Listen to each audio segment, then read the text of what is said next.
नमस्कार मित्रों। आज मैं फिर अपनी नई यूट्यूब के साथ आप लोगों के साथ उपलब्ध हूँ। और ये जो आप लोगों की नई यूट्यूब है, ये जो नई यूनिट है आपके सिलेबस की social change concept and theory, जो पेपर है आप लोगों का, वहाँ एक नई यूनिट है आपकी फैक्टर ऑफ सोशल चेंज। और वहाँ पर विभिन्न फैक्टर आपके पॉलिटिकल, रिलीजियस, इकोनॉमी, डेमोग्राफिकल, टेक्नोलॉजिकल विभिन्न फैक्टर हैं जिनके कारण जो है सामाजिक परिवर्तन प्रभावित होता है। और उसका निर्धारण इन्हीं के द्वारा होता है। जो फैक्टर में आप लोगों का चर्चा का लेकर करेंगे हम लोग फैक्टर सोशल चेंज के उसमें, कि ऐसे कारक जो सामाजिक परिवर्तन को प्रभावित करते हैं उनको फैक्टर कहा जाता है सामाजिक परिवर्तन का। और इसके अनगिनत कारण हम लोग कह सकते हैं। और कारकों की प्रमुखता देश और काल से प्रभावित होती है।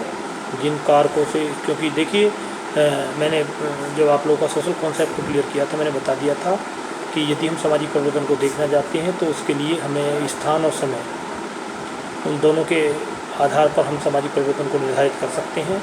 और यहाँ भी जो फैक्टर की हम बात कर रहे हैं तो इसके अंदर उन्होंने कहा है कि जिन कारणों से सामाजिक परिवर्तन हो रहे हैं उनमें से बहुत से कारण जो हैं वो हमारे प्राचीन काल में मौजूद नहीं थे। और परिवर्तन के जिन कारकों की महत्ता प्राचीन और मध्यम काल में रही है, आज उनकी महत्ता उतनी नहीं रही है। ऐसा नहीं है कि जो कारक हमारे प्राचीन काल में रहे वो मध्यकाल में भी रहे हों, या जो मॉडर्न आज हमारा समाज है इसमें वही कारक उस चीज़ को फैक्टर के रूप में वो कर रहे हों। समय के साथ साथ परिवर्तन का स्वरूप और कारक दोनों बदलते रहते हैं, ये सार्वभौमिक सत्य है। और जो H.M. जॉनसन थे आपके, हैरी एम जॉनसन, उन्होंने कहा था कि परिवर्तन के स्रोतों को ध्यान में रखकर परिवर्तन के प्रमुख कारकों को 3 भागों में डिवाइड किया है इन्होंने। सबसे प्रथम पहले जो पहला जो कारक इन्होंने इंटरनल फैक्टर की बात कही है हैरी एम जॉनसन ने, वो कहते हैं कि सामाजिक परिवर्तन कभी कभी आंतरिक कारकों से भी होता है और व्यवस्था का विशेष जो आंतरिक विरोध है, इंटरनल कॉन्ट्राडिक्शन है, से भी होता है। और जब लोग किसी कारणवश अपनी परंपरा व्यवस्था से खुश नहीं होते तो उसमें फेरबदल करने की कोशिश करते रहते हैं। आमतौर पर एक बंद समाज में परिवर्तन का जो मुख्य स्रोत है, जिसको एंडोजीनियस या ऑर्थोजेनेटिक कारक भी हुआ करता है, और मुख्य स्रोत जो है आमतौर पर बंद समाज के अंदर। और धर्म सुधार आंदोलन में जो भी हिंदू समाज में परिवर्तन आया है वह आंतरिक कारक का ही उदाहरण है। जो धर्म सुधार के तहत जो कारक था वो फैक्टर था रिलीजियस, वो उसी के कारण आया है। दूसरा कारक कहता है वो एक्सटर्नल फैक्टर की बात करता है, बाह्य कारक की बात करता है हैरी एम जॉनसन। वह 2 प्रकार के सामाजिक व्यवस्था प्रतिमान मूल्य एक दूसरे से मिलते हैं तो सामाजिक परिवर्तन की स्थिति का निर्माण होता है। जब 2 मूल्य एक तरीके से मिलते हैं, और पश्चिमी या पाश्चात्य प्रौद्योगिकी के द्वारा जो भारतीय समाज में परिवर्तन आया है उसे उसी श्रेणी में रखा है। और साधारणतः आधुनिक युग में परिवर्तन के आंतरिक स्रोतों की तुलना में एक्सोजीनियस जो हेट्रोजीनियस कारक हैं उनकी प्रधानता पाई जाती है आधुनिक युग में बाह्य कारकों में। तीसरा जो उन्होंने कहा है वो कहा है गैर सामाजिक वातावरण, नॉन सोशल एनवायरनमेंट की बात करते हैं कि सामाजिक परिवर्तन का स्रोत हमेशा सामाजिक कारण ही नहीं होता। कभी कभी भौतिक या भौतिक स्थिति में परिवर्तन से भी सामाजिक परिवर्तन उत्पन्न होता है। भौतिक परिस्थिति में जो परिवर्तन होता है वो, जैसे आज के यदि हम उसमें देखें तो जो हमारी लाइफ स्टाइल है वो ना तो इंटरनल फैक्टर के कारण ना एक्सटर्नल फैक्टर के कारण, परंतु भौगोलिक परिस्थितियाँ जो कोरोना वायरस के कारण जो भौगोलिक परिस्थितियाँ पैदा हुई हैं उसके कारण सोसाइटी में जो लाइफ स्टाइल है, जीवन शैली है, वो पूरे वर्ल्ड के अंदर, पूरे विश्व के अंदर व्यक्ति की उस जीवन शैली को बिल्कुल बदल कर रख दिया है कोरोना वायरस ने। तो ऐसा नहीं होता कि परिवर्तन का सिर्फ इंटरनल वो फैक्टर होते हैं, गैर सामाजिक वातावरण भी होता है इस तरीके का। और आदिम पुरातन काल में जो भी समाज में परिवर्तन हुए उन परिवर्तनों को गैर सामाजिक कारकों की महत्वपूर्ण भूमिका रही है। ये तो मैंने वर्तमान का एग्जांपल दिया था, कोरोना वायरस के कारण लाइफ स्टाइल जो चेंज हुआ है पूरे ग्लोबल वर्ल्ड में। और इसके अंतर्गत वो गिडिन्स ने भी उसको अपनी तरीके से कारकों को डिफाइन किया है। और गिडिन्स के द्वारा कारकों की चर्चा सबसे पहले नवीनतम जो उन्होंने कारक बताया है वो फिजिकल एनवायरनमेंट की बात करते हैं एथनी गिडिन्स।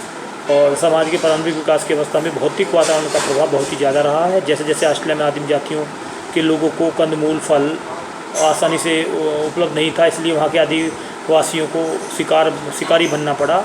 दूसरी तरफ सिंधु घाटी जो वैली थी उसमें सिंचाई और खेती के साधन उपलब्ध थे, इसलिए वहाँ पर खेती और पशुपालन के जीविका उपार्जन करता रहा।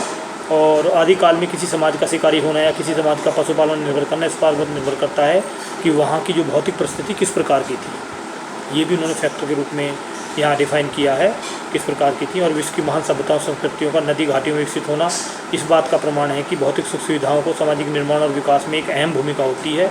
और मॉर्गन, मार्क्स आदि विचारकों ने यह प्रमाणित करने की कोशिश की है कि सभ्यता और संस्कृति के विकास में भौतिक कारकों की अहम भूमिका होती है। और आधुनिक समाज में भौतिक परिवर्तन जैसे जैसे भौतिक कारकों की सामाजिक परिवर्तन से स्पष्ट भूमिका दिखाई पड़ती है। आधुनिक सामाजिक संरचना के स्वरूप यदि आज सबसे अधिक किसी का प्रभाव है तो वो प्रौद्योगिकी अनुसंधान है, जो टेक्नोलॉजिकल रिसर्च हो रही है। बड़े बड़े उद्योगों के विकास का बहुमात्र उत्पादन जो है में वृद्धि हुई है और महानगरों का उदय हुआ है। लोगों के प्रवास की प्रवृत्ति में वृद्धि हुई है और संचार और यातायात के साधनों में विकास हुआ है। आर्गम न्यूकॉम्प ने बताया था कि अकेले रेडियो ने विश्व के 150 प्रकार के परिवर्तन को लाया है ये। और ज्ञान और विज्ञान में वृद्धि के चलते भी भौतिक और सामाजिक वातावरण में युगांतकारी परिवर्तन आपको देखने के लिए मिलेंगे। टेक्नोलॉजी के देखो, रेडियो के उन्होंने 150 परिवर्तन बता दिए जो आपके आर्गम न्यूकॉम्प थे। वो हो सकता है टेक्नोलॉजिकल फैक्टर की बात करें तो आर्गम न्यूकॉम्प को हम कोट कर सकते हैं कि 150 परिवर्तन उन्होंने बताए। और ज्ञान और विकास में वृद्धि के चलते भौतिक वातावरण युगांतकारी परिवर्तन हुए और सबसे बड़ा जो आधार रहा वो प्रौद्योगिकी का रहा। इसे आदिम, प्राचीन या आधुनिक के बीच में फ़र्क है, इसका आधार प्रौद्योगिकी है, टेक्नोलॉजी है, जो आर्गम न्यूकॉम्प ने कहा था। ये टेक्नोलॉजिकल कारक हैं और मानव समाज में परिवर्तन की एक लंबी दूरी तय की है, जिसका मुख्य कारण यह है कि मानव समाज प्राकृतिक प्रदत्त वातावरण से मानव निर्मित वातावरण की ओर बढ़ा और पूंजीवाद के विकास में निसंदेह यह प्रौद्योगिकी अहम भूमिका रही है।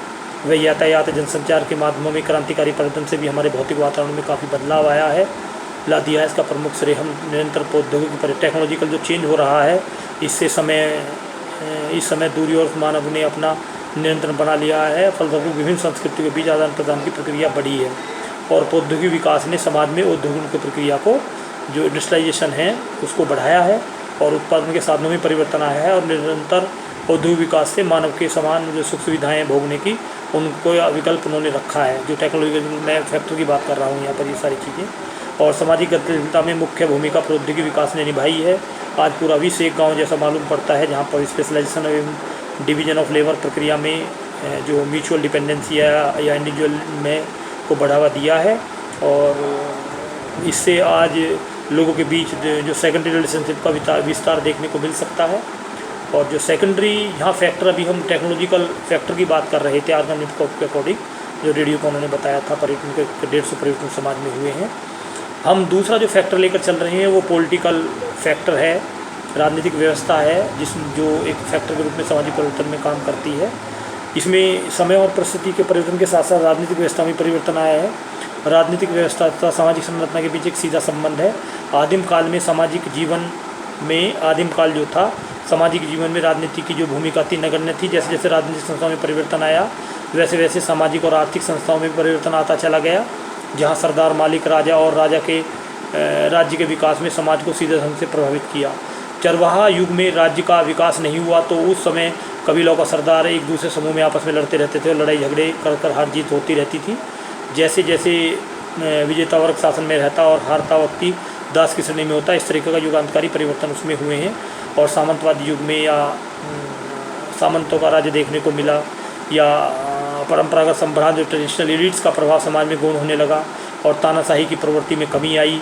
इतना ही नहीं, विभिन्न जो फैक्टर हैं आप राजनीतिक व्यवस्था के अंदर, यहाँ हम सर्कुलेशन ऑफ द एलिट्स जो विलफेयर पैरेटो की माइंड एंड सोसाइटी बुक है उसके अकॉर्डिंग जो राजनीतिक कारक हैं उसको हम यहाँ पर कोट कर सकते हैं राजनीतिक व्यवस्था के अंदर, सर्कुलेशन ऑफ द एलिट्स जो पैरेटो की उसको पूरे सिद्धांत को। दूसरा जो फैक्टर इन्होंने बताया है वो कल्चर फैक्टर की हम बात करेंगे। मार्क्स ने बताया है कि सामाजिक परिवर्तन का सबसे अहम कारक जो आर्थिक है, सामाजिक संरचना संस्कृति को उन्होंने जो सुपर स्ट्रक्चर माना। दूसरी तरफ कुछ ऐसे विचारक भी हुए हैं जिन्होंने प्रमाणित किया है कि सांस्कृतिक मूल्यों में परिवर्तन से सिर्फ समाज और संस्कृति में बल नहीं आता तथा आर्थिक संरचना में परिवर्तन होता है। जैसे मैक्स वेबर हुए हैं। मैक्स वेबर ने अपनी book protest ethics and the spirit of capitalism के अंदर जो 1958 में इन्होंने बुक लिखी थी, उन्होंने पाश्चात्य देशों में पूंजीवादी अर्थव्यवस्था के विकास में प्रोटेस्ट जो इथिक्स थी, प्रोटेस्ट आचार संहिता थी, पूंजीवादी व्यवस्था के विकास में उसकी महत्वपूर्ण भूमिका रही है। और मैक्स वेबर ने दुनिया के 6 धर्मों का अध्ययन किया है, जैसे हिंदू, बौद्ध, इस्लाम, कन्फ्यूशियस, यहूदी। उन्होंने बताया कि सामाजिक घटनाएं, सामाजिक जीवन में सामाजिक संगठन का, आर्थिक व्यवस्था के निर्माण में धर्म की महत्वपूर्ण भूमिका है। जबकि उससे पहले जितने भी समाजशास्त्री हुए वो धर्म को नकारते थे, वो कहते थे कि सामाजिक व्यवस्था में धर्म एक बाधक के रूप में कार्य करता है, परंतु उन्होंने एक कल्चर फैक्टर को, धर्म को उन्होंने एक सामाजिक परिवर्तन के रूप में देखा। और विज्ञान भी संस्कृति के दायरे में आता है, इसलिए हम ये कह सकते हैं कि संस्कृति के विकास ने मानव के इतिहास में महत्वपूर्ण भूमिका परिवर्तन लाया है। आज भौतिक प्रणाली में जो भी परिवर्तन आया है, उस परिवर्तन के पीछे विज्ञान की तरक्की है। और चूँकि विज्ञान के द्वारा समाज में सबसे अधिक परिवर्तन आया है, इसलिए विज्ञान युग को बहुत क्रिटिकल और खोजी, इनोवेटिव बना दिया है, जिसके चलते हमारे धार्मिक विश्वासों, व्यक्तिगत विश्वासों, विचारों, जीवन के उद्देश्यों में काफ़ी परिवर्तन आया है। और इस परिवर्तन से पूरी सामाजिक संरचना मूल्य और परिवर्तनों में आया है। आधुनिक समाज में परिवर्तन की गति तेज होने का एक कारण है, विज्ञान में परिवर्तन बहुत तेज़ी से आया है। और विज्ञान के विकास के प्रौद्योगिकी के क्षेत्र में काफ़ी परिवर्तन आया है, जिसके परिणामस्वरूप सामाजिक, आर्थिक, नौकरशाही की व्यवस्था में भारी परिवर्तन आया। और परिवर्तन के कारकों के लिए उन्होंने एक नए शब्द का प्रयोग किया है, जिनने कहा था राशनलाइजेशन या बुद्धिसंगत व्यवस्था। बुद्धि प्रक्रिया के हमारे दार्शनिक, सैद्धांतिक और धार्मिक विचारों में बहुत ही उल्लेखनीय परिवर्तन आया। संक्षेप में मैक्स वेबर का मानना है कि सामाजिक परिवर्तन का मुख्य कारक जो है बुद्धिवादी प्रक्रिया, राशनैलिटी जो प्रक्रिया है वो है। और परिवर्तन के सांस्कृतिक कारकों से संबंधित मानव शास्त्रियों का विचार भी काफ़ी महत्वपूर्ण है। कल्चर जो डिफ्यूजन या एकल्चरेशन की जो प्रक्रिया है, सामाजिक परिवर्तन में महत्वपूर्ण भूमिका अदा करती है। और इस संदर्भ में अरण्य निवास का पश्चिमीकरण की अवधारणा विशेष रूप से उल्लेखीय है। उन्होंने बताया कि भारतीय समाज में होने परिवर्तन के पीछे के कारण वेस्टर्नाइजेशन की महत्वपूर्ण भूमिका रही है। अंग्रेजी शासनकाल की स्थापना से हमारी जीवन शैली, वैचारिक दृष्टिकोण, राजनीति, आर्थिक व्यवस्था तथा खान पान के तरीके या जाति व्यवस्था, शिक्षण पद्धति आदि में जो भी परिवर्तन आया है, इस प्रक्रिया को उन्होंने सांस्कृतिक पश्चिमीकरण कहा। और प्रौद्योगिकी विकास के सामाजिक परिवर्तन में काफ़ी कारक एक कैटालिटिकल एजेंट के रूप में कार्य किया है।